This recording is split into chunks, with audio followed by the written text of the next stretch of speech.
Students, आज हम halo alkane unit में उदाहरण नंबर 10.3 समझेंगे। यहाँ एक कंपाउंड दिया है और कहा है कि इसमें हम मुक्त मूलक क्लोरीनेशन करा रहे हैं। ठीक है, इसकी अभिक्रिया हम किससे करा रहे हैं? क्लोरीन से करा रहे हैं, मुक्त मूलक वाली अभिक्रिया। तो कितने मोनो क्लोरो संरचनात्मक समअवयवी बनेंगे? इसके पहले मैंने आपको पढ़ाया था कि एल्केन से, ये एक एल्केन ही है, ये भी एल्केन से मुक्त मूलक हैलोजनन द्वारा क्या बनते थे? एल्केल हैलाइड। और हमने कहा था यहाँ पर आपको कि जब हम किसी एल्केन का हैलोजन से अभिक्रिया कराते हैं सूर्य के प्रकाश की उपस्थिति में, ये मुक्त मूलक अभिक्रिया होती है और इस अभिक्रिया में आइसोमर बनते थे, समअवयवी बनते थे, मोनो क्लोरो समअवयवी बनते थे इसमें। तो यहाँ देख रहे होंगे आप, एक बार Cl कहाँ जुड़ा? इस H को हटाया, देखिए CH3 का CH3, CH2 का CH2, CH2 का CH2, और ये CH3 था और एक हाइड्रोजन का प्रतिस्थापन हुआ, Cl यहाँ जुड़ गया। लेकिन यहाँ पर मिश्रण बनते हैं आइसोमर के। दूसरी में क्या हुआ? इस वाले हाइड्रोजन प्रतिस्थापित हो गया, ये वाला, और यहाँ Cl जुड़ गया। तो यहाँ पर तो ये ब्यूटेन थी। ठीक है, अब उनने हमें यहाँ पर एक दूसरी एल्केन दे दी और कहा कि इसमें कितने मोनो क्लोरो संरचनात्मक समअवयवी को पहचानिए, कितने बन सकते हैं। तो सबसे पहले तो हमने ये लिखा, एल्केन जो दी गई एल्केन थी उसको लिख लिया और थोड़ा सा उसको खोल लिया। फिर यहाँ इस तरफ से देखिए आप, CH3 का CH3, फिर बॉन्ड CH2, फिर बॉन्ड CH, और इस CH से 2 CH3 ग्रुप जुड़े थे जिनको हमने अलग से जोड़कर दिखा दिया। अब आप हमें ये बताइए कि ये जो कार्बन है, इसमें जो हाइड्रोजन है, यहाँ पर कह रहे हैं कि इस अणु में 4 विभिन्न प्रकार के हाइड्रोजन परमाणु हैं। एक लाइन लिखी है कि इस अणु में 4 विभिन्न प्रकार के हाइड्रोजन परमाणु हैं। कितने प्रकार के हाइड्रोजन परमाणु हैं? 4 प्रकार के, जिन चारों को एक एक बार Cl प्रतिस्थापित करेगा और 4 मोनो क्लोरो समअवयवी बनेंगे। अब 4 हमने कह तो दिया कि 4 विभिन्न हाइड्रोजन है, लेकिन कहाँ दिख रहा है? आप देखते हैं कैसे दिख रहे हैं। आप देखिए ये CH3, ये CH3 कहाँ जुड़ा है? इस कार्बन से जुड़ा है। ठीक है, तो ये CH3 इस कार्बन से जुड़ा है, तो हमने मान लिया कि ये हमारे A प्रकार के हाइड्रोजन है। ये किस प्रकार के? A प्रकार के। इसको मान लिया हमने, ये वाला हाइड्रोजन क्या है? इस कार्बन से जुड़ा है। कैसे? ये वाला हाइड्रोजन इस कार्बन से जुड़ा, और ये कैसा कार्बन है? ये 2 CH3 ग्रुप से जुड़ा है, तो इस हाइड्रोजन को हमने B मान लिया। अब ये वाला हाइड्रोजन देखिए, ये वाला हाइड्रोजन इस कार्बन से जुड़ा, और ये कार्बन कैसा है? एक तरफ से CH3 से जुड़ा और एक तरफ से CH से जुड़ा। ऐसा तो नहीं। आप देखिए ये वाला जो हाइड्रोजन है वो जिस कार्बन से जुड़ा उससे दो जगह क्या जुड़े हैं? CH3 ग्रुप, और एक तरफ क्या जुड़ा है? CH2।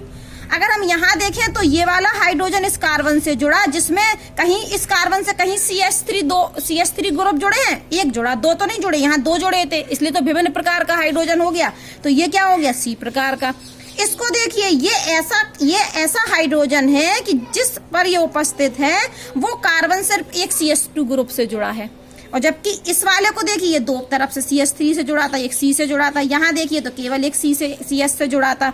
तो ये हमारे पास 4 अलग अलग प्रकार के हाइड्रोजन हैं। जैसे हम आपको एक और एग्जाम्पल बताते हैं, उससे आपको जल्दी समझ में आएगा। ये हमने एक एल्केन ले ली, ये एल्केन ले ली। ठीक है, अब आप बताइए कि इस एल्केन में कितने हाइड्रोजन परमाणु हैं? ये बिल्कुल अलग हो गया है, ये बिल्कुल अलग हो रहा है। ठीक है, कितने हाइड्रोजन परमाणु हैं? हम इन हाइड्रोजन को देखें तो ये हाइड्रोजन ऐसा हाइड्रोजन है जो जिस कार्बन से जुड़ा वो एक कार्बन से जुड़ा है। ये वाले हाइड्रोजन भी ऐसे हाइड्रोजन है कि वो जिस कार्बन से बंध बनाया है वो किससे जुड़ा? इस कार्बन से। ये वाला हाइड्रोजन भी देखें तो ये वाला हाइड्रोजन इस कार्बन से जुड़ा और ये कार्बन भी इस कार्बन से जुड़ा। यहाँ देखें तो ये वाला हाइड्रोजन इस कार्बन से बंध बना रहा है और ये कार्बन किससे बना रहा है? इस कार्बन से। तो ये 3 ये जो 12 हाइड्रोजन है, ये सभी क्या है? A प्रकार के हैं, अलग नहीं है। ये सभी क्या है? एक ही प्रकार के हाइड्रोजन है। ये 12 के 12 एक ही प्रकार के हाइड्रोजन हैं। ठीक है, जबकि यहाँ ये आपस में तो तीनों एक से हैं। ठीक है, क्योंकि ये क्या है? इस कार्बन से जुड़े, यहाँ से आप अंतर देख रहे हैं, एक C से जुड़ा है, जबकि इसको देखो तो ये CH2 से जुड़ा है। तो इस अंतर के आधार पर हम यहाँ कहेंगे कि यहाँ इस अणु में 4 विभिन्न प्रकार के हाइड्रोजन परमाणु हैं इस अणु में, जबकि इस अणु में इस अणु में एक प्रकार का हाइड्रोजन परमाणु है, एक प्रकार का हाइड्रोजन परमाणु है, इसलिए यहाँ पर क्या होगा, सिर्फ क्या बनेगा, कितने मोनोहेलाइड बनेंगे। अगर प्रश्न पूछा जाए तो हम लिखेंगे यहाँ सिर्फ एक प्रकार का हाइड्रोजन परमाणु है, या इसलिए अतः सिर्फ एक मोनोहेलाइड बनेगा। ठीक है, अगर ये अणु होता तो यहाँ पर सिर्फ एक ही प्रकार की हाइड्रोजन है, समान है ये सारे हाइड्रोजन, इसलिए यहाँ पर सिर्फ एक मोनोहेलाइड बनेगा। लेकिन हमारा सवाल तो ये था, इस सवाल में हमें क्या दिख रहे हैं, 4 हाइड्रोजन। आप कहोगे मैम इसको क्यों छोड़ दिया, ये वाला और ये तो बिल्कुल सेम है ना, क्योंकि ये किस कार्बन से जुड़ा है, CH। देखिए ये CS से जुड़े थे, ये CH3 2 ग्रुप, तो ये भी क्या है, A प्रकार का है। ठीक है, तो यहाँ पर हमें 4 दिए गए अणु में 4 विभिन्न प्रकार के हाइड्रोजन परमाणु दिख रहे हैं, इसलिए एक बार Cl क्या होगा, इस हाइड्रोजन को हटाकर जुड़ेगा या इसको एक ही बनाएंगे हम। तो सबसे पहले देखिए उन्होंने क्या किया, यहाँ से शुरू किया उन्होंने सबसे पहले इस हाइड्रोजन को हटाया और यहाँ पर Cl जोड़ दिया, एक आइसोमर बन गया ये वाला। दोबारा उन्होंने क्या किया, इस हाइड्रोजन को हटाया और यहाँ पर Cl जोड़ दिया, दूसरा आइसोमर बन गया। तीसरी बार में उन्होंने इस हाइड्रोजन का प्रतिस्थापन किया और यहाँ पर Cl जोड़ दिया, ये तीसरा आइसोमर बन गया।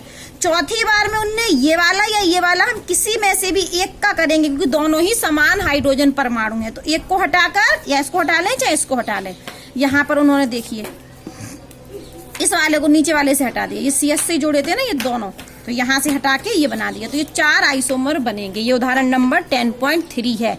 जब आपसे पूछा जाए कि कितने मोनोहेलाइड बनेंगे, मोनोक्लोरो या मोनोब्रोमो, तो हम क्या देखेंगे, उस अणु में कितने प्रकार के हाइड्रोजन परमाणु उपस्थित हैं। जितने प्रकार के हाइड्रोजन परमाणु उपस्थित होंगे उतने ही समावयवी बनेंगे। यहाँ 4 प्रकार के हाइड्रोजन परमाणु हैं इस अणु में, इसलिए यहाँ 4 आइसोमर बनेंगे। जबकि हमने जो नया अलग एग्जाम्पल लिया था, उस एग्जाम्पल में सिर्फ एक ही प्रकार का हाइड्रोजन परमाणु था, इसलिए सिर्फ एक मोनोहेलाइड बनेगा। अब हम पढ़ते हैं, क्या पढ़ रहे हैं अब हम इसके पहले अपना पढ़ रहे थे ये हाइड्रोकार्बन से हेलो एल्केन बनाना।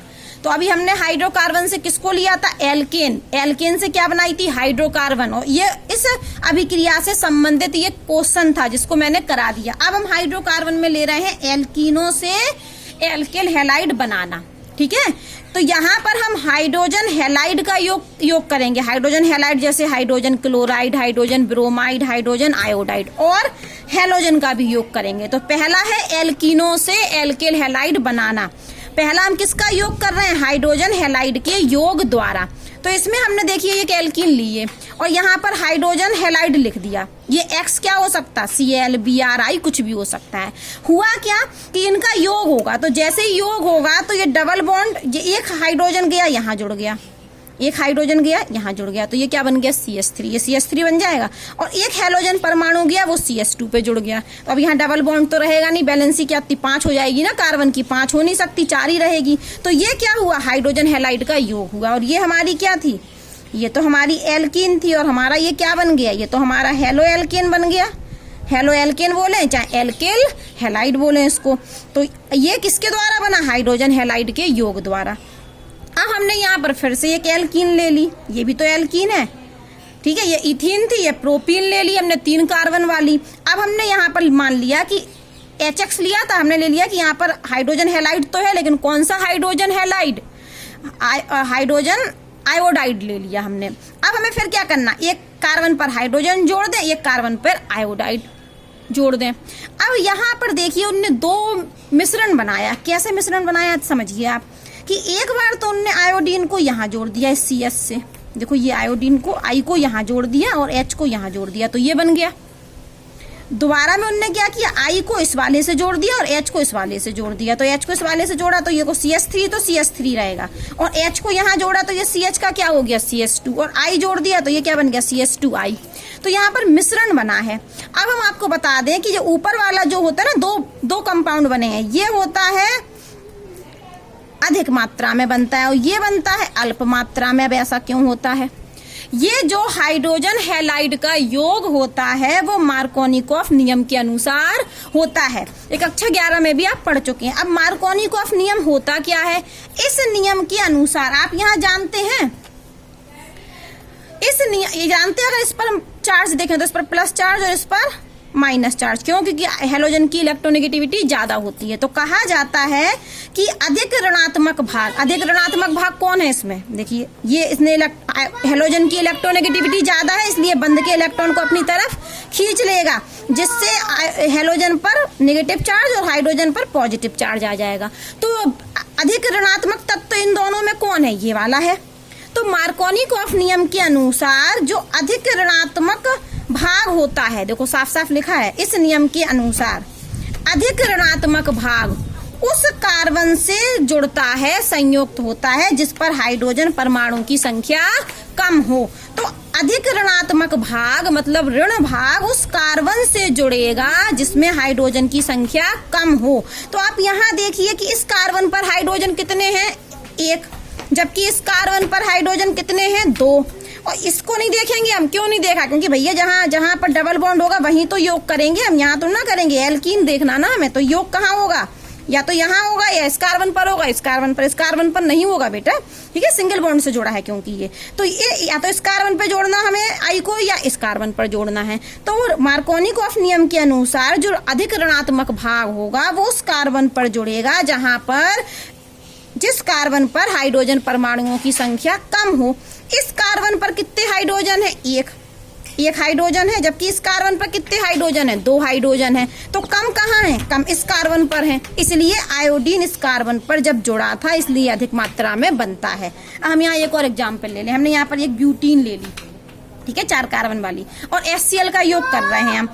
HCl का योग कर रहे हैं। अब आप हमें बताइए, यह अभिक्रिया सामने लिखनी थी लेकिन हम इसको एरो लगा के नीचे लिख देते हैं। अब हमारा ये प्लस भाग है, ये माइनस भाग है, ठीक है? अधिक ऋणात्मक भाग ये है। मार्कोनिकॉफ नियम के अनुसार अधिक ऋणात्मक भाग उस कार्बन से जुड़ता है। देखो इन कार्बन पर तो जुड़ना ही नहीं है, किस कार्बन पर जुड़ेगा? या तो इस पर या इस पर।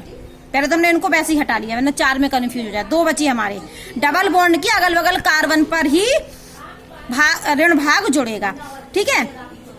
तब हमने देखा कि ऋण भाग ये है इस कार्बन पर जुड़ेगा। क्यों? क्योंकि इस कार्बन पर हाइड्रोजन की संख्या कितनी है? 1, जबकि इस कार्बन पर हाइड्रोजन की संख्या 2 है। इस कार्बन पर हाइड्रोजन की संख्या 1 है और इस कार्बन पर हाइड्रोजन की संख्या 2 है, इसलिए ऋण वाला जो भाग है वो इस कार्बन पर जाकर जुड़ेगा, क्योंकि हाइड्रोजन की संख्या यहाँ पर कम है मार्कोनिकॉफ नियम के अनुसार। तो अब हम यहाँ लिखेंगे सबसे पहले, देखो CH3, फिर CH2 और CH रहेगा, और ये Cl जाके यहाँ जुड़ गया, तो ब्रैकेट में लिख सकते हैं हम Cl, और ये डबल बॉन्ड का क्या हो गया? सिंगल बॉन्ड, और ये हो गया हमारा CH3, ठीक है? तो Cl कहाँ जुड़ेगा? इस कार्बन पर। किस नियम के अनुसार? मार्कोनिकॉफ नियम के अनुसार। इस कार्बन पर नहीं जुड़ेगा क्योंकि यहाँ हाइड्रोजन की संख्या ज्यादा है। Cl मतलब ऋण भाग। अब आप नियम देख लीजिए। इस नियम के अनुसार अधिक ऋणात्मक भाग उस कार्बन से संयुक्त होता है जिस पर हाइड्रोजन परमाणु की संख्या कम हो। तो बहुत सिंपल है, हमें HCl का योग करना है, HX का करना है। मान लो हमने HX ले लिया, तो ऋण वाला भाग हमेशा कहाँ जुड़ेगा? उस कार्बन पर जुड़ेगा जहां हाइड्रोजन की संख्या कम हो। अब क्या होता है? एक प्रति मार्कोनिकॉफ नियम भी है। प्रति मार्कोनिकॉफ नियम, प्रति मतलब क्या होता है? एंटी मार्कोनिकॉफ नियम, एंटी। इसको हम पेरोक्साइड प्रभाव भी कहते हैं। यहाँ पर जब हम HBr का योग करें, एल्कीन ले ली हमने, ये एक क्या ले ली? एल्कीन। और इस एल्कीन पर हम क्या कर रहे हैं? HBr का योग कर रहे हैं, लेकिन किसकी उपस्थिति में? पेरोक्साइड की उपस्थिति में। होना क्या चाहिए था? इस कार्बन, इसको तो इस पे तो जुड़ेगा नहीं, या तो इस कार्बन पर जुड़ेगा या इस कार्बन पर जुड़ेगा ऋण भाग और हाइड्रोजन। HBr का योग कहाँ होगा? या तो यहाँ होगा या यहाँ होगा। तो ये इस कार्बन पर तो हमें 1 हाइड्रोजन दिख रहे हैं, देखिए इस कार्बन पर हमें 2 हाइड्रोजन दिख रहे हैं। तो नियम क्या था कि ऋण भाग कहाँ जुड़ेगा? ये ऋण वाला भाग कहाँ जाना चाहिए? कम हाइड्रोजन वाले कार्बन पर। ऋण भाग कहाँ जाना चाहिए? कम हाइड्रोजन वाले कार्बन पर। तो Br को कहाँ जुड़ना चाहिए? यहाँ। और H को कहाँ जुड़ना चाहिए? यहाँ। लेकिन सुनिए, जब HBr का योग पेरोक्साइड की उपस्थिति में होता है तब मार्कोनिकॉफ नियम नहीं लगता। तब क्या लगता है? एंटी मार्कोनिकॉफ नियम, मतलब उल्टा हो जाता। अब ये जो ऋण वाला भाग है वो उस कार्बन पर जुड़ेगा जहां हाइड्रोजन परमाणु की संख्या ज्यादा हो। तो यहाँ पर ये क्या बनेगा, ये CH3 और ये CH और ये हमने बना दिया अभी सिंगल बॉन्ड, और हम नीचे जोड़ के दिखा रहे हैं आपको इनको, ये लिख लिया अभी हमने। और ये देखिए ये इधर जाके जुड़ेगा हमारा हाइड्रोजन, ये जुड़ेगा हाइड्रोजन और ये जुड़ेगा हमारा Br।